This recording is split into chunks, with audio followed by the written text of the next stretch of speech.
இலங்கையில் உள்ள அனைத்து அரசியல் தலைவர்களும் ஒரே மேடையில் ஒன்று சேர வேண்டும் என முன்னாள் நாடாளுமன்ற உறுப்பினர் வஜிர அபேவர்த்தன வலியுறுத்தியுள்ளார்.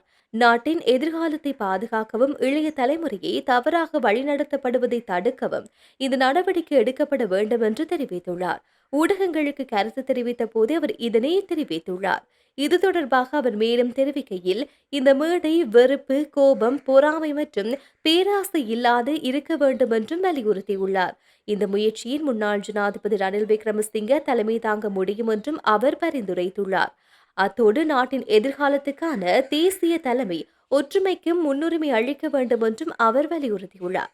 கட்சித் தலைவர்களின் வழிகாட்டுதலின் கீழ் கட்சி மறுசீரமைப்பு உள்ளிட்ட புதிய முயற்சிகள் குறித்த விழிப்புணர்வை ஏற்படுத்த ஐக்கிய தேசிய கட்சி இளைஞர்களுடன் இணைந்து செயல்பட்டு வருவதாகவும் அவர் தெரிவித்துள்ளார். இதேவேளை இன்றைய இளைஞர்கள் எதிர்கொள்ளும் அழுத்தங்கள் குறித்தும் வஜிர அபேவர்த்தன கவலை தெரிவித்ததுடன் பலர் தங்கள் எண்ணங்களை பகிர்ந்து கொள்ள யாரும் இல்லை என்றும் கைபேசிகளில் அதிக நேரத்தை செலவிடுகின்றார்கள் எனவும் அவர் தெரிவித்துள்ளமை குறிப்பிடத்தக்கது.